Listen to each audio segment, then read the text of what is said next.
Malam ini, aku akan membawakan sebuah kisah horor yang perlahan menguak misteri di balik keluarga kecil. Kisah seorang anak bernama Budi yang awalnya hidup tenang bersama ayah dan ibunya. Namun, sejak suatu hari, ibunya pingsan di ladang, segalanya berubah. Senyum sang ibu tidak lagi sama, tatapannya kaku, dan setiap malam terdengar suara yang membuat bulu kuduk berdiri. Inilah kisah Dia Bukan Ibu Aku. Budi, anak laki-laki berusia 12 tahun, tinggal di sebuah rumah sederhana bersama ayah dan ibunya. Hidup mereka terlihat normal.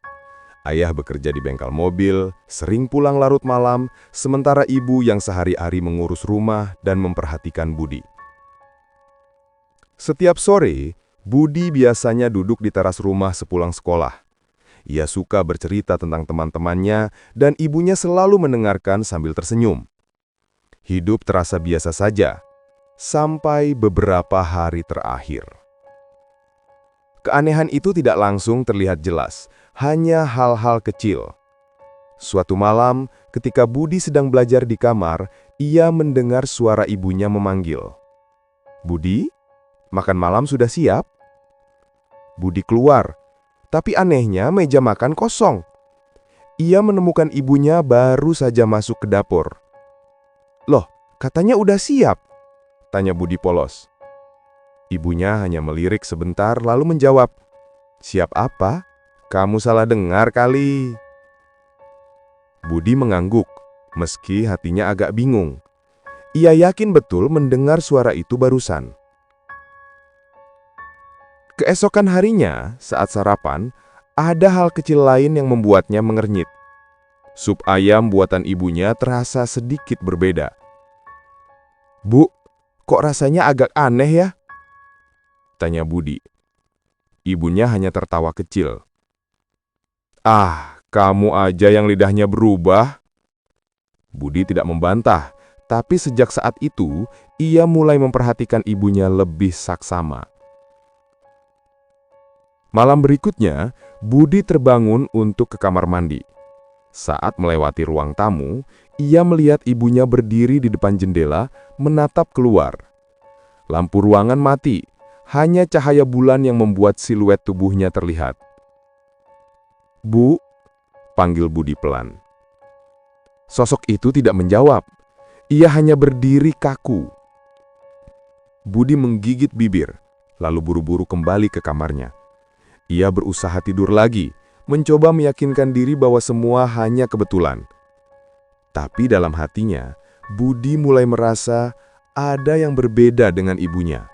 Sesuatu yang tidak bisa ia jelaskan. Beberapa hari setelah kejadian itu, Budi semakin sering memperhatikan ibunya. Awalnya ia pikir hanya dirinya yang terlalu banyak berkhayal. Namun semakin lama, semakin jelas ada hal-hal kecil yang berubah. Pagi itu, sebelum berangkat sekolah, Budi melihat ibunya sedang menyiapkan bekal di dapur. Biasanya, ibu selalu memasukkan lauk kesukaan Budi, telur dadar dengan saus manis. Tapi kali ini, bekalnya berisi sesuatu yang asing, tumisan yang tidak pernah ia makan sebelumnya. "Bu, kok beda?" tanya Budi. Ibunya menoleh, tersenyum tipis. "Kamu bosan kan kalau itu-itu saja? Coba yang baru, biar sehat." Budi terdiam. Memang benar, tidak salah kalau mencoba makanan baru. Tapi rasanya bukan ibunya yang biasa. Ibu yang ia kenal hafal betul makanan kesukaannya, bahkan selalu memaksa Budi makan yang dia suka. Siang harinya, sepulang sekolah, Budi bertemu tetangga sebelah rumah, Bu Sumarni yang sedang menyapu halaman. "Budi, gimana kabar ibumu?" tanya Bu Sumarni ramah. "Baik, Bu," jawab Budi. Bu Sumarni mengangguk, tapi wajahnya terlihat ragu. "Aneh ya, kemarin saya lihat ibumu sore-sore keluar rumah sendirian, jalan ke ujung gang, tapi jalannya kayak orang yang gak kenal arah, pelan, bengong gitu. Kamu gak apa-apa, Nak?" Budi mengerutkan kening. Ia tidak tahu harus menjawab apa. Ia hanya mengangguk pelan lalu buru-buru masuk rumah. Malam itu, ketika ayah sudah pulang kerja, Budi mencoba menceritakan sedikit. "Ya, ibu sekarang agak aneh deh," katanya lirih. Ayah yang sedang melepas sepatu hanya tertawa. "Namanya juga orang capek, Bud. Kamu jangan mikir yang aneh-aneh. Ibu itu sayang banget sama kamu." Budi mengangguk, tapi dalam hatinya ia tahu bukan sekadar capek. Tengah malam, Budi terbangun lagi. Suara sendok beradu dengan piring terdengar dari dapur. Dari balik pintu dapur yang sedikit terbuka, Budi melihat ibunya sedang duduk di meja makan. Namun, bukan makan, melainkan menggenggam sendok dan memukul-mukulkannya pelan ke piring kosong, berulang-ulang. "Buk," panggil Budi dengan suara hampir berbisik. Ibunya berhenti, lalu menoleh dengan senyum lebar. "Budi, kamu lapar?" Mata ibunya terlihat aneh. Senyumnya pun terlalu lama, terlalu lebar. Budi bergidik. Ia mundur perlahan, lalu berlari kembali ke kamarnya. Jantungnya berdegup kencang. Untuk pertama kalinya, ia benar-benar yakin ada sesuatu yang tidak beres dengan ibunya. Hari-hari Budi semakin terasa berat. Ia berusaha berperilaku normal di depan ibunya, tapi rasa takut itu selalu ada. Apalagi sejak ia melihat ibunya duduk di dapur tengah malam sambil menatapnya dengan senyum lebar, Budi jadi sulit tidur nyenyak. Sore itu, setelah pulang sekolah, Budi duduk di kamar sambil mengerjakan PR. Dari jendela kamarnya, ia bisa melihat halaman rumah tetangga. Saat ia melirik keluar, ia melihat ibunya berdiri di tengah halaman rumah mereka sendiri. Diam, tidak melakukan apa-apa, hanya menatap ke tanah dengan posisi tubuh kaku. "Ibu," gumam Budi pelan. Beberapa menit kemudian, ibu berbalik masuk ke dalam rumah. Budi buru-buru berpura-pura sibuk dengan bukunya saat ibunya membuka pintu kamar. "Lagi belajar, Bud?" Suara ibunya terdengar datar. Iya, Bu." Ibunya hanya mengangguk lalu berjalan pergi. Tapi langkah kakinya tidak seperti biasanya. Terlalu berat, seolah menyeret. Malam itu, Budi terbangun lagi. Rasa haus membuatnya ingin mengambil air di dapur. Ia memberanikan diri keluar kamar. Lorong rumah sunyi, lampu ruang tamu mati. Hanya ada cahaya samar dari bulan yang menembus jendela. Saat ia melewati kamar orang tuanya, ia sempat berhenti. Pintu kamar itu sedikit terbuka. Budi mengintip. Ayahnya tidur pulas di ranjang, tapi ibunya tidak ada. Budi merinding. Kalau ibunya tidak di kamar, berarti di mana sekarang? Perlahan, ia melangkah menuju dapur. Begitu sampai, langkahnya terhenti. Di dalam dapur, ia melihat ibunya sedang duduk membelakangi pintu menghadap ke dinding. Rambutnya tergerai panjang menutupi bahu. Tangannya bergerak pelan, seperti sedang menulis sesuatu di lantai. "Ibu," suara Budi gemetar. Sosok itu berhenti menulis. Lalu dengan gerakan sangat pelan, kepalanya menoleh ke belakang. Budi terkejut. Wajah ibunya tampak pucat.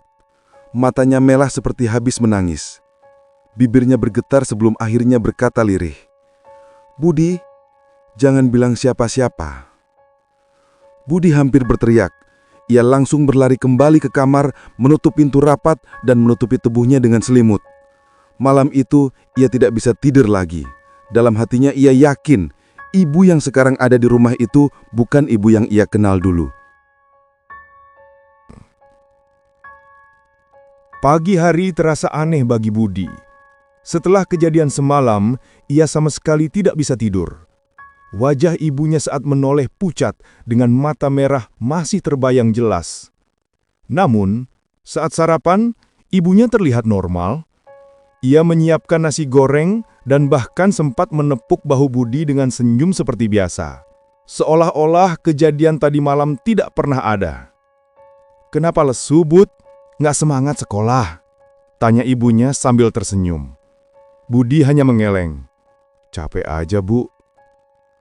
Ayah yang sedang bersiap kerja menimpali. "Jangan begadang terus, Nak, nanti sakit." Budi mengangguk. Ia memilih diam karena siapa yang akan percaya kalau ia bilang ibunya berubah? Sepulang sekolah, Budi sengaja tidak langsung masuk rumah. Ia duduk di teras menunggu ayah pulang. Entah kenapa ia merasa lebih aman saat ayah ada di rumah. Saat itu, Bu Sumarni melintas sambil membawa belanjaan. Ia menatap Budi sebentar, lalu mendekat. "Budi, ibumu baik-baik saja kan?" tanya Bu Sumarni dengan suara pelan. "Baik, Bu. Kenapa?" Bu Sumarni ragu sejenak, lalu berbisik. "Tadi siang, saya lihat ibumu berdiri di pinggir jalan. Lama sekali, diam saja. Orang-orang lewat sampai heran. Kamu hati-hati ya, Nak." Budi tidak menjawab. Hatinya makin gelisah.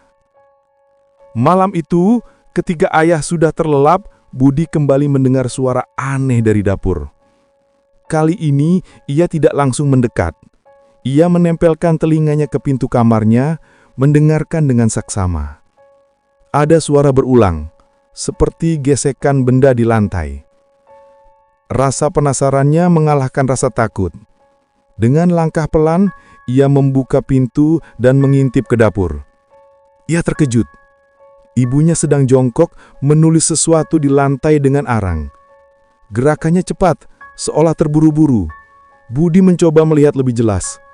Tulisan itu berupa kalimat yang berulang, "Aku bukan dia."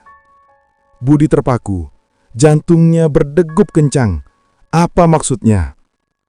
Saat itu, ibunya tiba-tiba berhenti menulis. Ia menoleh ke arah Budi. Mata mereka bertemu. Senyum itu muncul lagi. Senyum yang sama seperti malam-malam sebelumnya. "Budi, kamu lihat apa?" Suaranya lirih, dingin. Budi panik. Ia mundur, hampir terjatuh, lalu lari ke kamar secepat mungkin. Ia menutup pintu dan menahan nafas di balik selimut. Malam itu, ia sadar satu hal. Ibu yang bersamanya sekarang menyimpan rahasia besar. Dan rahasia itu perlahan-lahan mulai terungkap. Hari-hari Budi terasa semakin berat. Ia tidak bisa konsentrasi di sekolah. Teman-temannya mengajak bercanda, tapi pikirannya selalu kembali ke rumah, ke wajah ibunya, ke tulisan di lantai dapur. "Aku bukan dia." Sore itu, sepulang sekolah, ia memberanikan diri bercerita sedikit pada tetangga, Bu Sumarni. "Bu, ibu saya kayaknya berubah," kata Budi lirih. Bu Sumarni menatapnya lama, lalu menarik nafas. "Nak, sebenarnya saya nggak enak ngomong, tapi beberapa minggu lalu saya dengar kabar kalau..." Ia ragu sejenak. "Ibumu sempat jatuh sakit parah kan?" Budi mengangguk. Ia ingat, ibunya memang sempat sakit keras. Bahkan sempat tidak sadarkan diri beberapa hari. Waktu itu, lanjut Bu Sumarni dengan suara rendah. "Ada yang bilang ibumu sudah sempat meninggal." Budi langsung merinding. "Tapi sekarang ibu baik-baik saja." Bu Sumarni hanya menggeleng. Wajahnya pucat. "Nak, kamu harus hati-hati." Malam itu, Budi tidak bisa tidur. Kata-kata Bu Sumarni terus terngiang di kepalanya. Ibumu sudah sempat meninggal. Tengah malam, ia mendengar suara berisik dari luar kamar. Perlahan, ia mengintip ke lorong rumah. Ibunya berjalan pelan menuju pintu belakang, membawa lilin. Dengan rasa penasaran bercampur takut, ia mengikutinya dari jauh. Ia melihat ibunya keluar rumah, berjalan ke arah kebun belakang. Di sana, tepat di bawah pohon mangga tua, ibunya jongkok sambil menyalakan lilin dan berbisik-bisik. Budi bersembunyi di balik batang pohon. Ia menajamkan telinga, mencoba mendengar. Bisikan itu semakin jelas. Aku bukan dia. Aku hanya menumpang. Budi gemetar, tubuhnya kaku. Ia hampir berteriak, tapi mulutnya terkunci. Tiba-tiba, tanah di dekat ibunya retak sedikit, seperti ada yang bergerak dari bawah. Suara lirih terdengar, pelan, hampir seperti bisikan. Kembalikan aku. Budi menutup mulutnya rapat-rapat, menahan teriakan. Sosok yang dipanggilnya ibu lalu menoleh ke belakang, tepat ke arah tempat Budi bersembunyi. Senyum itu muncul lagi, samar terlihat dalam cahaya lilin. Budi, kamu ikut ya? Suaranya terdengar berbeda, berat dan bergemah. Budi langsung lari secepat mungkin kembali ke dalam rumah. Jantungnya serasa mau meledak. Malam itu, ia tidak hanya takut, tapi juga mulai sadar.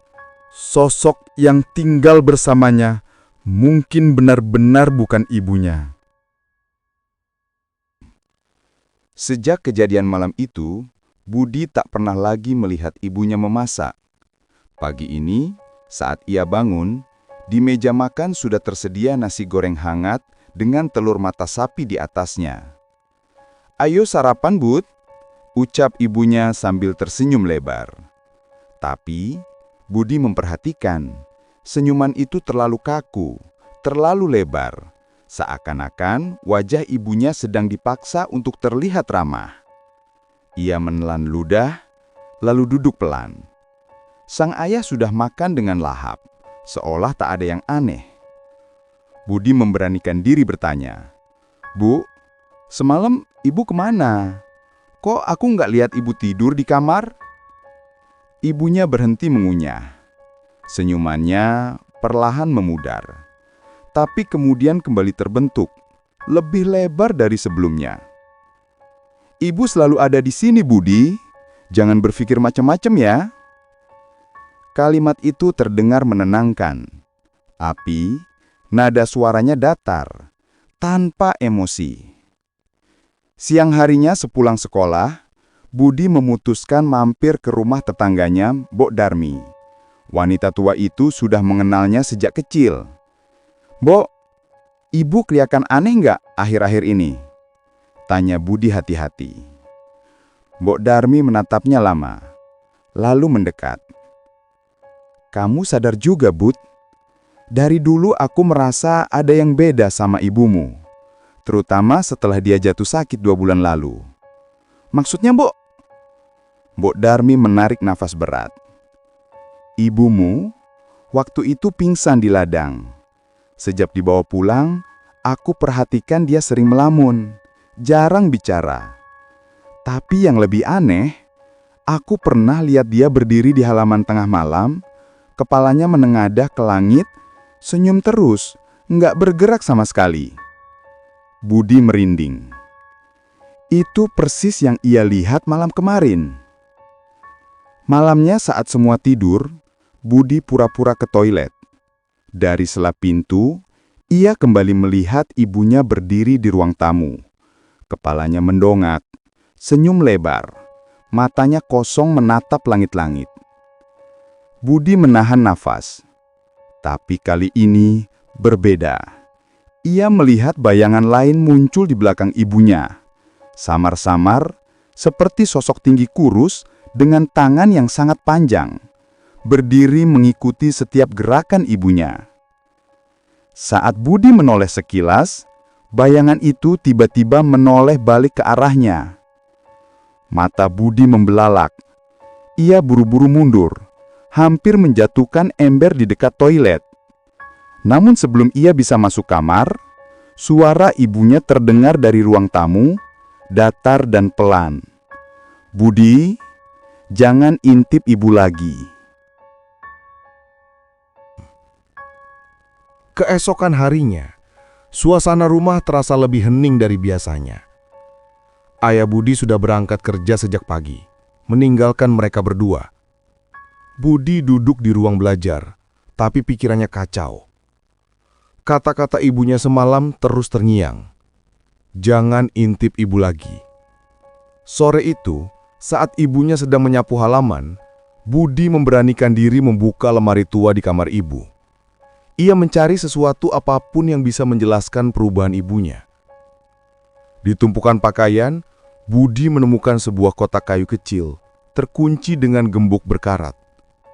Rasa penasaran mengalahkan rasa takutnya. Ia menyelipkan kotak itu ke dalam tas Korah, berniat membukanya di tempat aman. Malam harinya, setelah pura-pura tidur, Budi menyalakan senter kecil di kamarnya. Ia mencoba membuka kotak itu dengan penjepit rambut. Setelah beberapa kali gagal, klik, gembok berkarat terbuka. Isi kotak itu membuat darahnya berdesir. Ada beberapa helai rambut panjang, sepotong kuku manusia yang sudah menghitam, dan secari kertas lusuh bertuliskan aksara Jawa kuno. Di pojok kertas itu, ada golesan nama, Sulastri, nama asli ibunya. Budi bergidik. Tiba-tiba, pintu kamarnya berderit terbuka perlahan. Dari celah gelap, terlihat wajah ibunya menatap lurus ke arahnya. Senyum kaku itu muncul lagi. "Budi, kamu ambil apa dari kamar ibu?" Suaranya datar, pelan, tapi menusuk seperti bisikan dingin. Budi panik, buru-buru menutup kotak kayu itu. "Enggak, Bu. Aku cuma belajar." Ibunya masuk, langkahnya sangat pelan, menyeret kaki di lantai. Cahaya senter membuat wajahnya tampak pucat dan aneh. Ia duduk di tepi ranjang, mendekat ke Budi, lalu mengusap kepala anaknya. "Kamu anak pintar, tapi jangan pernah buka yang bukan milikmu. Nanti kamu melihat sesuatu yang gak seharusnya." Budi menahan napas. Saat ibunya tersenyum, di balik bayangan, ia kembali melihat sosok tinggi kurus itu berdiri seakan menempel di punggung ibunya. Di sekolah keesokan harinya, Budi menceritakan semuanya pada temannya, Arman. "Man, aku takut. Kayaknya itu bukan ibu aku," bisiknya. Arman menatap serius. "Bud, mungkin ibumu kena sesuatu. Aku pernah dengar cerita, orang bisa digantikan makhluk lain, tapi tetap hidup. Kita harus cari tahu apa yang sebenarnya terjadi." Budi menggenggam kotak kayu itu erat.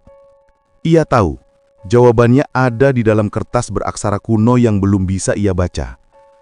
Tapi satu hal pasti, ibu yang sekarang semakin hari semakin bukan ibunya. Hari itu hujan deras turun, membuat suasana desa semakin kelam. Budi duduk di kamar dengan kotak kayu di hadapannya. Kertas beraksara Jawa kuno itu menjadi satu-satunya petunjuk, tapi ia tak mengerti artinya. Ia teringat pada gurunya di sekolah, Pak Darto, yang dikenal suka mempelajari sejarah dan naskah kuno. Dengan hati-hati, Budi menyelipkan kertas itu ke dalam buku pelajaran dan membawanya ke sekolah keesokan harinya. Di ruang guru, Budi menghampiri Pak Darto. "Pak, saya mau tanya, ini tulisan apa ya?" Pak Darto menyesuaikan kacamatanya, lalu membuka lipatan kertas itu. Wajahnya langsung berubah tegang. "Budi, kamu dapat ini dari mana?" Budi gugup. Nemu di rumah, Pak." Pak Darto menatapnya lekat-lekat, lalu berbisik pelan. "Ini bukan sekedar tulisan, ini panggilan roh. Bahasa Jawa kuno digunakan untuk memanggil arwah penunggu agar bisa menempati tubuh manusia." Budi tercekat. "Jadi, maksudnya tubuh itu bisa dipakai makhluk lain?" Pak Darto mengangguk. Wajahnya serius. "Tapi Budi, kalau sampai kertas ini ada di rumahmu, berarti salah satu penghuni rumahmu bukan lagi manusia sepenuhnya." Budi merinding. Malamnya, Budi pulang dengan jantung berdebar. Ia semakin yakin Ibunya sudah digantikan sesuatu yang lain. Saat ia membuka pintu rumah, aroma masakan tercium dari dapur. Ibunya sedang mengaduk sayur di panci. Wajahnya senyum lebar. "Budi, ibu masak kesukaanmu," katanya lembut. Tapi ia menatap panci itu dengan ngeri. Cairan di dalamnya bukan sayur, melainkan hitam pekat, mendidih perlahan, mengeluarkan bau anyir darah. Itu apa, Bu?" tanya Budi terbata. Ibunya menoleh. Tatapannya kosong. "Sayur. Coba sini. Cicipi dulu. Ibu sudah masak dengan cinta." Budi mundur perlahan, menahan mual. Namun langkah ibunya semakin mendekat, membawa sendok besar berisi cairan hitam itu. Senyumnya makin melebar, hampir tak manusiawi. "Budi, jangan takut sama ibu. Kalau kamu ikut makan ini, kamu akan selalu bersama ibu. Selamanya." Di luar, petir menyambar.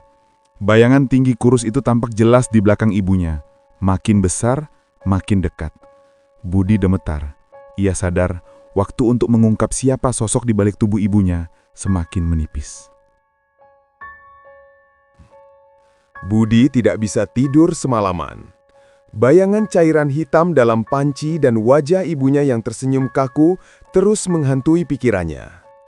Kotak kayu dan kertas kuno itu ia simpan rapat-rapat di bawah bantal. Pagi-pagi sekali, Budi kembali menemui Pak Darto di sekolah. Ia menceritakan semuanya dengan suara bergetar.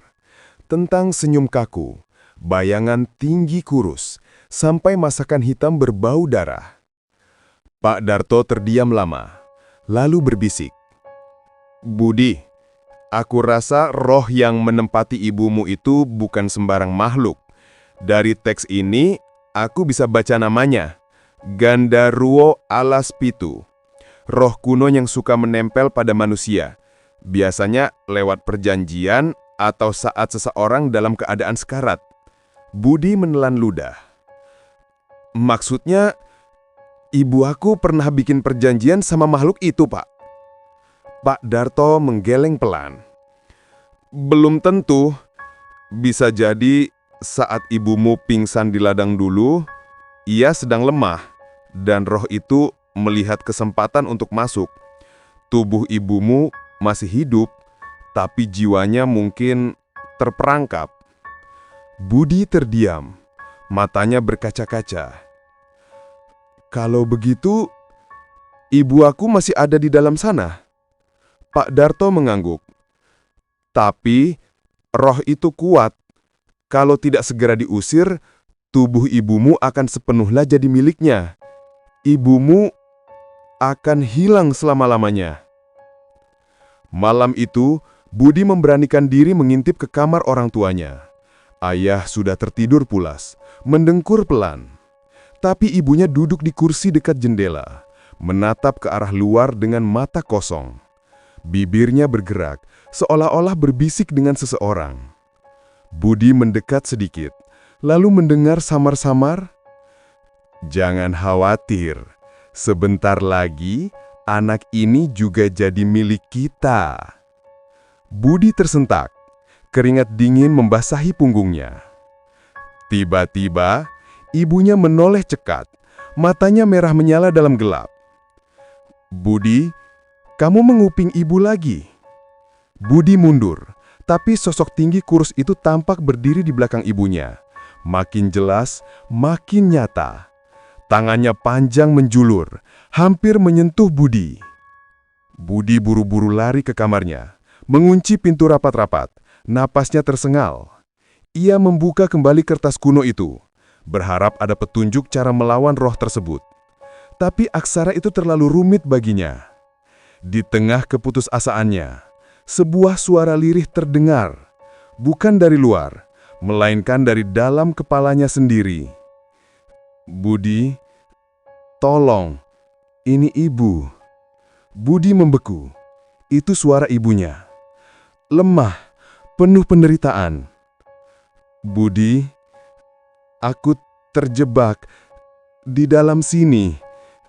Selamatkan ibu sebelum terlambat." Air mata Budi menetes. Ia sadar ibunya masih ada di balik tubuh itu, berjuang melawan sesuatu yang jauh lebih kuat. Malam itu hujan deras mengguyur, petir berulang kali membelah langit. Budi duduk di kamarnya dengan tubuh gemetar. Kotak kayu dan kertas kuno masih tergenggam erat. Suara ibunya yang lirih tadi terus terngiang di kepalanya. "Budi, tolong, aku terjebak." Ia tak bisa lagi diam. Ia tahu, kalau dibiarkan, roh itu akan sepenuhnya menguasai ibunya. Budi mengambil keberanian. Ia membawa kertas kuno itu ke rumah Pak Darto, mengetuk pintu di tengah malam, wajahnya pucat. Pak Darto terkejut, tapi setelah mendengar penjelasan Budi, ia segera paham. "Kita harus lakukan ritual pengusiran malam ini juga, Bud," kata Pak Darto. "Kalau tidak, ibumu akan hilang untuk selamanya." Pak Darto menyiapkan dupa, air bunga, dan bacaan doa. Mereka lalu berjalan pulang ke rumah Budi dengan hati-hati. Sesampainya di rumah, ayah Budi sudah tertidur, tak menyadari apapun. Sementara itu, ibunya duduk di ruang tamu tersenyum lebar seperti sedang menunggu mereka. "Budi, kamu bawa teman ya?" Suaranya dingin, matanya merah menyala. "Sudah kubilang, jangan ikut campur. Anak ini milik kami." Seketika, bayangan tinggi kurus itu muncul di belakang ibunya, lebih nyata dari sebelumnya. Tubuhnya menjulang sampai menyentuh langit-langit. Tangan panjangnya bergetar, seolah marah karena rahasianya terbongkar. Pak Darto menyalakan dupa dan mulai membaca doa dengan lantang. Bau harum bercampur dengan hawa panas aneh yang tiba-tiba memenuhi ruangan. Sosok tinggi kurus itu bergeram, sementara tubuh Ibu Budi menjerit kesakitan. Wajahnya berubah-ubah antara wajah asli ibunya dan wajah mengerikan dengan mata hitam pekat. Budi berjerit sambil menangis, "Ibu, lawan dia! Aku tahu ibu masih ada di dalam sana!" Tiba-tiba, suara lirih terdengar lagi. Kali ini keluar dari mulut ibunya sendiri. "Budi, jangan tinggalkan ibu!" Pak Darto terus membaca doa. Tangannya bergetar, menaburkan air bunga ke arah sosok itu. Bayangan tinggi kurus itu semakin berteriak. Suaranya melengking, membuat kaca jendela bergetar. "Ibumu milik kami, anak ini juga milik kami." Tapi Budi berlari, memeluk erat tubuh ibunya yang sedang menggeliat kesakitan. "Tidak! Ibu milik aku, ibu milik keluarga ini, kembalikan ibu!" Pelukan itu membuat tubuh ibunya bergetar semakin hebat. Suara tangis terdengar dari mulut ibunya, seakan-akan jiwa asli Sulastri berusaha keluar. Dengan teriakan terakhir, Pak Darto membaca doa paling keras, lalu membakar kertas kuno itu di atas dupa. Api menyala terang, asap mengepul, memenuhi ruangan dengan cahaya aneh. Sosok tinggi kurus itu meraung keras, tubuhnya bergetar, lalu pecah menjadi bayangan hitam yang langsung lenyap di telan api. Tubuh Ibu Budi terjatuh. Lemas tak bergerak. "Ibu!" Budi mengguncang tubuhnya panik. Beberapa detik sunyi, hingga akhirnya kelopak mata ibunya perlahan terbuka. Wajahnya tampak lemah, tapi kali ini senyumnya hangat, senyum yang Budi kenal sejak kecil. "Budi, kamu sudah selamatkan ibu," bisiknya pelan. Air mata Budi mengalir deras. Ia memeluk ibunya erat-erat. Pak Darto menarik napas lega. "Syukurlah, roh itu sudah diusir. Tapi ingat, Bud, jangan pernah biarkan kotak seperti itu ada di rumahmu lagi." Hari-hari berikutnya berjalan lebih tenang. Ibu Budi pulih perlahan, meski tubuhnya masih lemah. Ayah tidak pernah tahu apa yang sebenarnya terjadi malam itu. Budi dan Pak Darto sepakat untuk merahasiakannya. Namun kadang, di malam-malam tertentu, saat Budi terbangun, ia masih teringat jelas suara itu. "Anak ini juga milik kami." Dan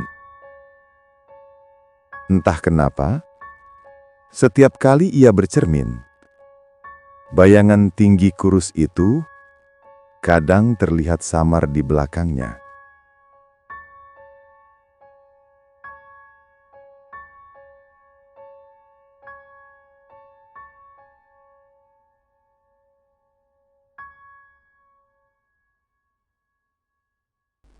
Itulah akhir kisah Dia Bukan Ibu Aku. Budi akhirnya tahu, ibunya yang selama ini bersamanya bukanlah ibu yang sama, melainkan tubuh yang dikuasai roh jahat.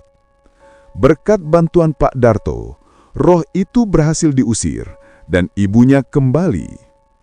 Tapi satu hal yang tidak akan pernah Budi lupakan, rasa takut saat harus menghadapi kenyataan bahwa sosok yang ia sayangi bisa berubah menjadi sesuatu yang mengerikan. Sampai jumpa di cerita horor berikutnya.